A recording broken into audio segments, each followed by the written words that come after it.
قیامت کے دن توحید کے اثبات اور شرک کی تردید کے بعد سورت کے اختتام پر بتا دیا گیا کہ قیامت کے دن انسان دو فریقوں میں تقسیم ہو جائیں گے، دو فریقوں میں۔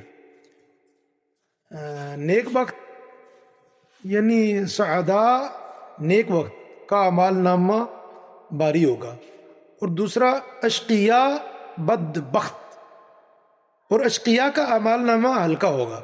وہاں تعلقات قائم بالکل بھی نہ آئیں گے۔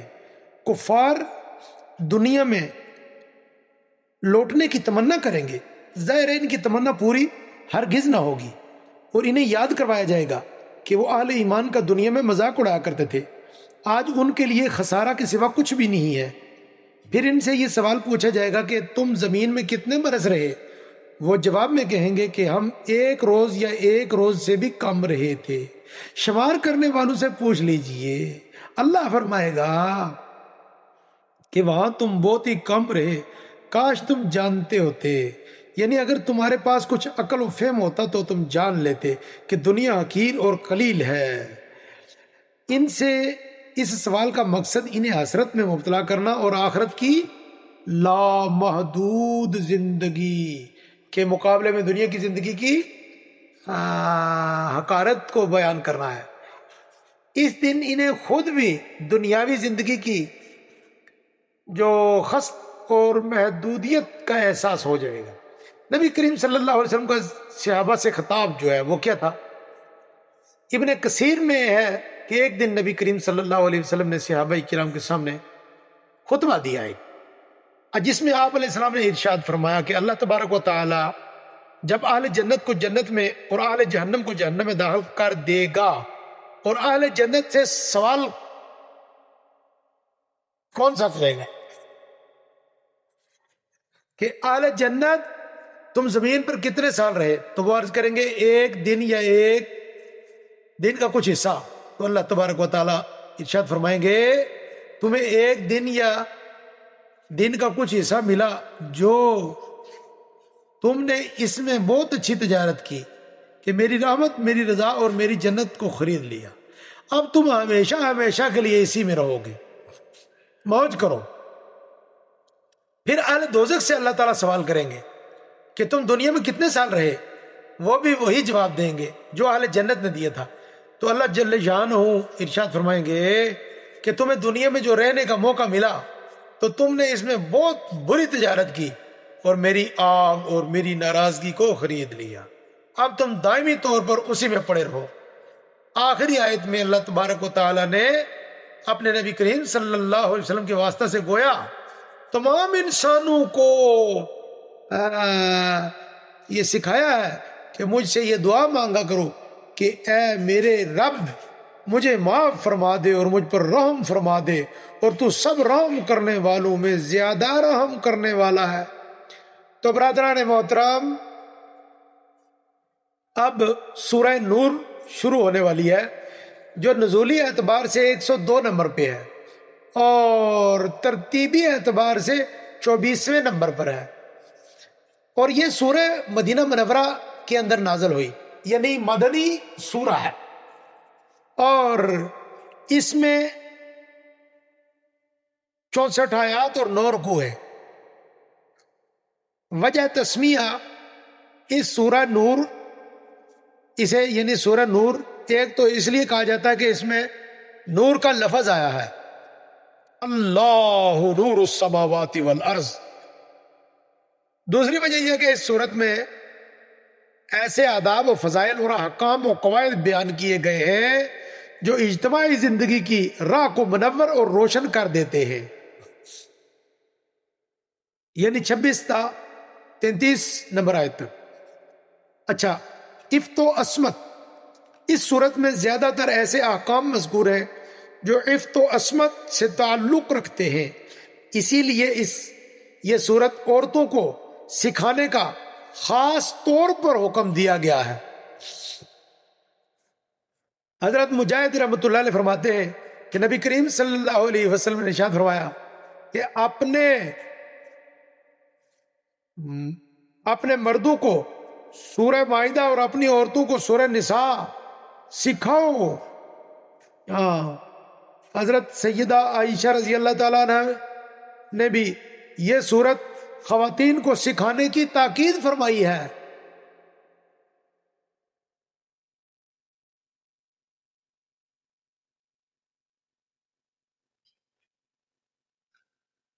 اس صورت میں اللہ تعالیٰ نے عفت و عصمت، گھریلو معاشرتی زندگی کی اصلاح کے لیے جو احکام بیان کیے ہیں وہ درج ہیں، یعنی زنا کی سزا اور زانیوں کا حکم بیان کرنے کے بارے میں ہے۔ زانی مرد عورت اگر غیر شادی شدہ ہوں تو ان کو، یعنی ان کی سزا ہے وہ 100 کوڑے ہیں، جو کہ قرآن کریم میں مذکور ہے۔ اور زانی شادی شدہ جو مرد ہیں اگر شادی شدہ ہوں تو ان کی سزا کیا ہے جی؟ رجم ہے، جو کہ متواتر احادیث میں بیان ہوئی ہے۔ زانیوں کے بارے میں ایک عمومی رویہ یہ بھی بتایا گیا ہے کہ انہیں شریک زندگی بنانے کے لیے وہی لوگ آمادہ ہوتے ہیں جو خود بھی زانی اور بدکار ہوتے ہیں۔ کان کھول کے سمجھ لیں بھائی۔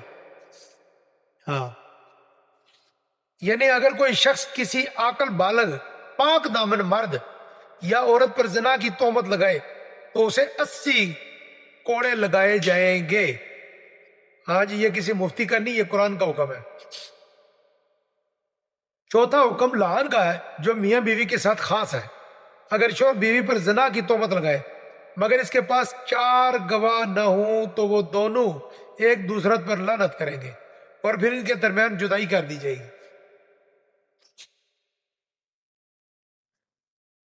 5ویں حکم کے طور پر قصہ افک بیان کیا گیا ہے۔ افک کا معنی ہے جھوٹ اور بہتان۔ یہ حکم اس وقت نازل ہوا جب سیدہ عائشہ رضی اللہ تعالی عنہ پر بعض منافقین نے بہتان لگایا، اور یہ بہت بڑا بہتان تھا جو بہت بڑی ہستی یعنی رسول پاک صلی اللہ علیہ وسلم کی زوجہ مطہرہ اور مسلمانوں کی روحانی ماں پر لگایا گیا تھا۔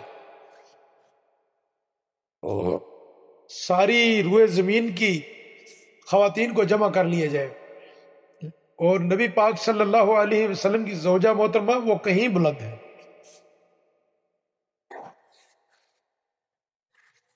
اللہ تعالیٰ نے 10 آیات میں اس واقعہ کا ذکر فرمایا۔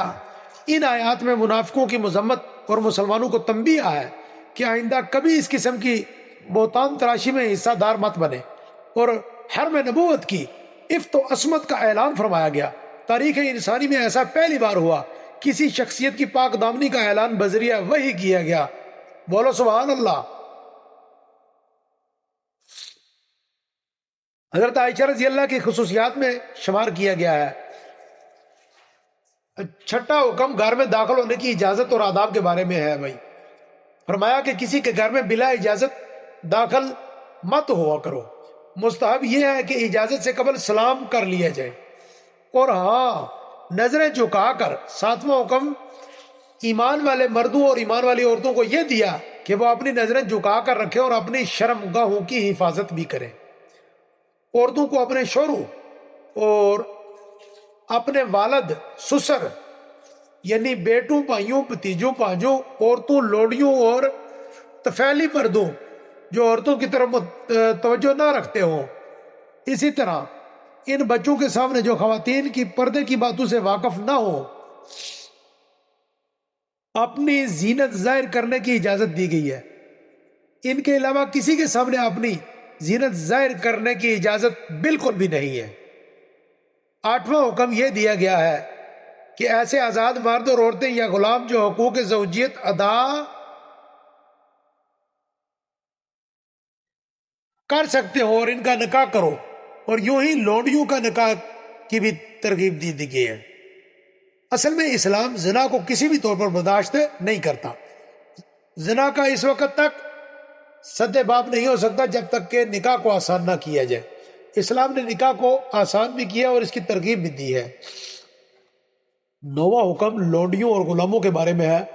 اسلام کی روشنی میں دنیا میں پھیلنے سے پہلے جنگی قیدیوں کو لونڈی غلام بنانے کا رواج تھا، اور اس لاوارث اور بے سہارا طبقے پر بے پناہ ظلم کیا جاتا تھا۔ اسلام نے اس رواج میں انقلابی اصلاحات کی ہیں اور ان پر ظلم کا دروازہ قطعی طور پر بند کر دیا۔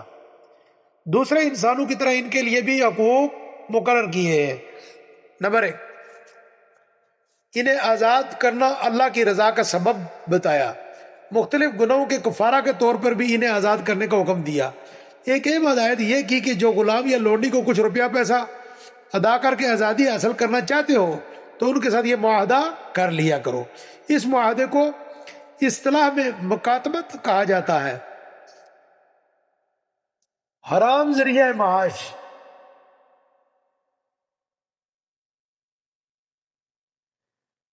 دسواں حکم اصل میں زمانہ جاہلیت کے ایک قطعی حرام ذریعہ معاش کی تردید کے لیے ہے۔ نزول قرآن سے قبل بعض ظلم پیشہ اور حریص لوگوں نے لونڈیاں بھی رکھی ہوئی تھیں جنہیں اجرت کے بدلے زنا پر مجبور کرتے تھے۔ عبداللہ بن ابی جیسا چودھری، جسے نبی علیہ السلام کے ہجرت مدینہ سے پہلے مدینہ کا بے تاج بادشاہ بنانے کی تیاریاں مکمل ہو چکی تھیں، اس نے بھی ایسی لونڈیاں پال رکھی تھیں۔ نعوذ باللہ۔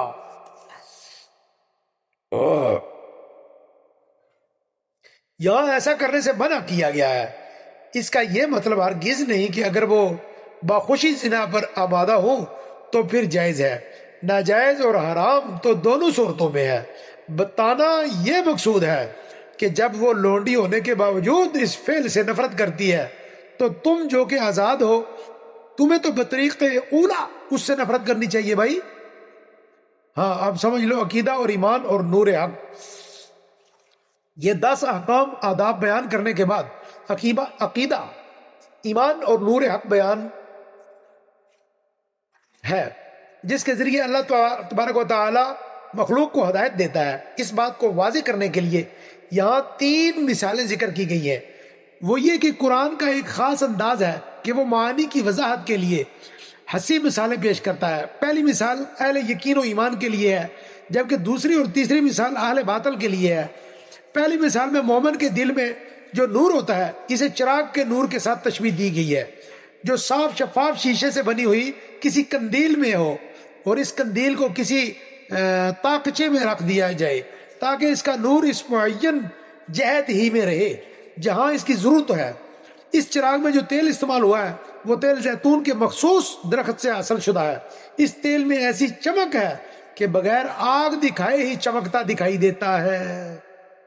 یہی حال مومن کے دل کا ہے کہ وہ حصول علم سے قبل ہی ہدایت پر عمل پیرا ہوتا ہے، پھر جب علم آ جائے تو نور یعنی نور علی نور کی صورت ہو جاتی ہے۔ یحییٰ بن سلام کا قول ہے کہ مومن کا دل حق کو بیان کیے جانے سے پہلے ہی حق کو پہچان رہا ہوتا ہے، کیونکہ اس کا دل پہلے ہی سے حق کے موافق ہوتا ہے۔ دوسری مثال دی ہے کہ اہل باطل کے لیے جو 2 مثالیں بیان فرمائی ہیں، ان میں سے پہلی مثال ان کے یعنی اعمال کی ہے جنہیں وہ اچھا سمجھتے ہیں۔ ارشاد پاک ہے کہ ان کے اعمال کی مثال سراب جیسی ہے، جیسے پیاسا شخص دور سے سراب کو پانی سمجھ بیٹھتا ہے لیکن جب قریب آتا ہے تو وہ وہاں پانی کا نام و نشان بھی نہیں ہوتا۔ یہی حال کافر کا ہے کہ وہ اپنے اعمال کو نافع سمجھتا ہے لیکن جب موت کے بعد اللہ کے سامنے پیش ہوگا تو وہاں کچھ بھی نہیں ہوگا، اس کے اعمال غبار بن کر اڑ چکے ہوں گے۔ اب تیسری مثال میں ان کے عقائد کو سمندر کی تہ تاریکیوں کے ساتھ تشبیہ دی گئی ہے، جہاں انسان کو تو اور اپنا ہاتھ تک دکھائی نہیں دیتا۔ یہی حال کافر کا ہے جو کفر اور ضلالت کی تاریکیوں میں سرگرداں رہتا ہے۔ اچھا بھائی، عالم بالا اور عالم اسفل کیا ہے سنو۔ اہل حق اور اہل باطل کی مثالیں بیان کرنے کے بعد عالم بالا اور عالم اسفل میں رات اور دن کے ہیر پھیر، بارش برسانے، ارض و سما کی تخلیق، پرندوں کی اڑان اور مختلف قسم کی چوپایوں کو پیدا کرنے کی صورت میں اللہ جل جلالہ کے وجود اور توحید کے دلائل موجود ہیں، ان کی طرف توجہ دی گئی ہے کہ یعنی تقابلی تذکرہ ہے نا۔ دلائل توحید کے بعد منافقین اور مومنین 2 گروہوں کا تقابلی تذکرہ ہے۔ منافق ایمان اور اطاعت کے جھوٹے دعوے کرتے ہیں، لیکن جب عملی زندگی میں کوئی ایسا مرحلہ پیش آتا ہے جہاں اللہ اور اس کے رسول صلی اللہ علیہ وسلم کی بات ماننے میں ان کا ذاتی نقصان ہوتا ہے تو وہ اعراض کرتے ہیں۔ اب مومن جو ہے، جبکہ مومن ہر حال میں اطاعت پر آمادہ رہتے ہیں، سچے مومنوں کے ساتھ اللہ تعالیٰ نے وعدہ کیا ہے کہ انہیں زمین پر خلافت عطا فرمائے گا۔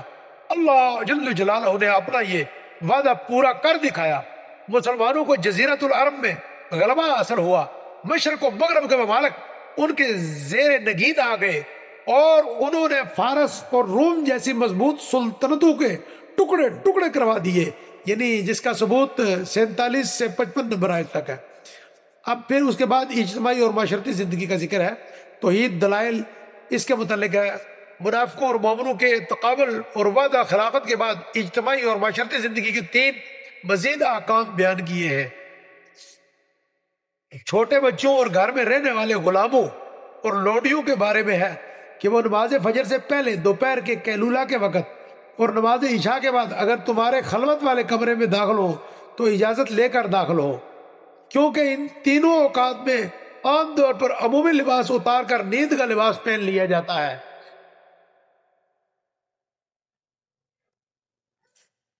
دوسرا حکم یہ ہے کہ بچے جب بالغ ہو جائے تو دوسرے بالغ افراد کی طرح ان پر لازم ہے کہ وہ جب بھی گھر میں آئے تو اجازت لے کر یا کسی بھی طریقے سے اپنی آمد کی اطلاع دے کر آئے۔ مثال کے طور پر کھانس کر یا پاؤں کی آہٹ پیدا کر کے۔ اسی طریقے سے جو ہے ان عورتوں کے بارے میں یہ ہے کہ جو بہت بوڑھی ہو جائے، نکاح کی عمر سے گزر جائے، وہ اگر پردہ کے ظاہری کپڑے اتار دیں تو ان میں کوئی حرج نہیں ہے۔ گزشتہ 10 احکام کے ساتھ ملا کر کل 13 احکام و آداب مذکور ہو چکے ہیں بھائی۔ اچھا، چوکھواں ادب یہ بتایا گیا ہے کہ جب تم گھر میں داخل ہو تو گھر والوں کو سلام کیا کرو، اور 15واں ادب یہ ہے کہ جب تم کسی اجتماعی مشورہ وغیرہ کے سلسلہ میں مجلس میں بیٹھے ہو تو اجازت کے بغیر مجلس سے مت اٹھا کرو۔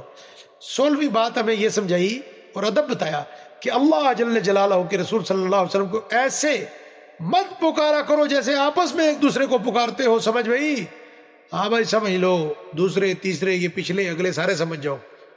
ہاں نا بھائی، غور کرو ان پہ، جو باتیں بھی آپ کو کسی مشکوک میں معاملات میں ڈالتی ہیں ان کو سمجھو نا۔ اچھا بھائی، اب ہم سورت کے اختتام کی طرف جا رہے ہیں۔